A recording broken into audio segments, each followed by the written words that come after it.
ಕರಾವಳಿಯ 3 ಜಿಲ್ಲೆಗಳಲ್ಲಿನ ಸುಮಾರು 320 ಕಿಲೋಮೀಟರ್ ವ್ಯಾಪ್ತಿಯ ಸಮುದ್ರದಲ್ಲಿ ಲೈಟ್ ಫಿಶಿಂಗ್ ಹಾಗೂ ಬುಲ್ಟ್ರಾಲ್ ಮೂಲಕ ನಡೆಯುತ್ತಿರುವ ಅವೈಜ್ಞಾನಿಕ ಮೀನುಗಾರಿಕೆಯನ್ನು ನಿಲ್ಲಿಸಲು ಕೂಡಲೇ ಕ್ರಮ ಕೈಗೊಳ್ಳಬೇಕೆಂದು ಆಗ್ರಹಿಸಿ ಕರ್ನಾಟಕ ರಾಜ್ಯ ಸಾಂಪ್ರದಾಯಿಕ ನಾಡದೋಣಿ ಮೀನುಗಾರರ ಒಕ್ಕೂಟದ ನೇತೃತ್ವದಲ್ಲಿ ಇಂದು ಮೀನುಗಾರರು ಮೀನುಗಾರಿಕೆಯನ್ನು ಸ್ಥಗಿತಗೊಳಿಸಿ ಉಡುಪಿ ಜಿಲ್ಲೆಯ ಮರವಂತೆ ಬೀಚ್ ಬಳಿ ರಾಷ್ಟ್ರೀಯ ಹೆದ್ದಾರಿ ತಡೆ ನಡೆಸಿ ಪ್ರತಿಭಟನೆಯನ್ನು ನಡೆಸಿದರು.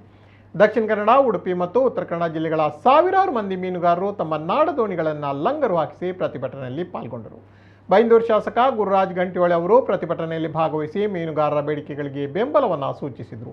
ಆಳ ಸಮುದ್ರದಲ್ಲಿ ಹೈಮಾಸ್ಟ್ ಲೈಟ್ಗಳನ್ನು ಬಳಸಿ ಮತ್ತು 2 ಬೋಟ್ಗಳನ್ನು ಕಟ್ಟಿ ನಡೆಸುವ ಬುಲ್ಟ್ರಾಲ್ ಮೀನುಗಾರಿಕೆ ಹಾಗೂ ನಿಷೇಧಿತ ಬಲೆಗಳನ್ನು ಬಳಸಿ ಮೀನುಗಾರಿಕೆ ನಡೆಸುವುದರಿಂದ ಮೀನಿನ ಸಂತತಿ ನಾಶವಾಗುವ ಭೀತಿ ಇದೆ.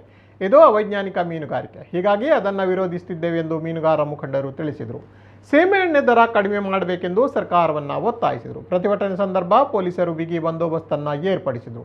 ಮೀನುಗಾರರು ಕೆಲ ಹೊತ್ತು ರಸ್ತೆ ತಡೆ ನಡೆಸಿದ್ದು ಬಳಿಕ ಮೀನುಗಾರರು ಹೆದ್ದಾರಿ ತಡೆಯನ್ನು ತೆರವುಗೊಳಿಸುವಂತೆ ಮನವಿ ಮಾಡಿದರು. ಮುಂದೆ ಉಗ್ರ ಪ್ರತಿಭಟನೆ ಮಾಡುವ ಎಚ್ಚರಿಕೆಯನ್ನು ನೀಡಿ ರಸ್ತೆ ತಡೆವಳಿಯನ್ನು ಮೀನುಗಾರರು ವಾಪಸ್ ಪಡೆದರು. ಪ್ರತಿಭಟನೆ ಸಂದರ್ಭ ಮರವಂತೆ ರಸ್ತೆಯಲ್ಲಿ ಆಂಬ್ಯುಲೆನ್ಸ್ ಒಂದು ಸಿಲುಕಿಕೊಂಡ ಘಟನೆಯೂ ನಡೆಯಿತು. ಕರ್ನಾಟಕ ರಾಜ್ಯ ಸಾಂಪ್ರದಾಯಿಕ ನಾಡದೋಣಿ ಮೀನುಗಾರ ಒಕ್ಕೂಟದ ಅಧ್ಯಕ್ಷ ಅಳ್ವಿಕೋಡಿ ನಾಗೇಶ್ ಖಾರ್ವಿ, ಗೌರವ ಸಲಹೆಗಾರರಾದ ಮದನ್ ಕುಮಾರ್ ಉಪ್ಪುಂದ, ಪ್ರಧಾನ ಕಾರ್ಯದರ್ಶಿ ಯಶವಂತ್ ಖಾರ್ವಿ, ಉಪಾಧ್ಯಕ್ಷ ನಾಗೇಶ್ ಖಾರ್ವಿ, ಸದಸ್ಯರಾದ ರಾಮ ಖಾರ್ವಿ, ಚಂದ್ರ ಖಾರ್ವಿ ಮತ್ತಿತರರು ಪ್ರತಿಭಟನೆಯ ನೇತೃತ್ವವನ್ನು ವಹಿಸಿದ್ರು.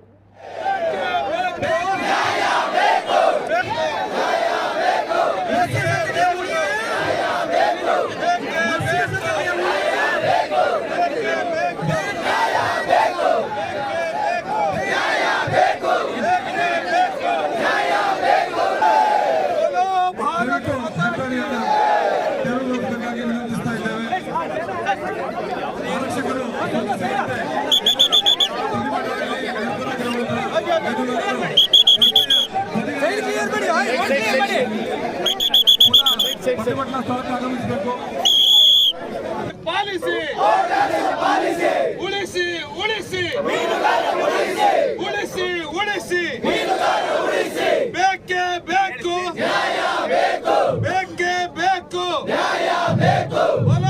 ಭಾರತ್ ಮಾತಾ ಕೆ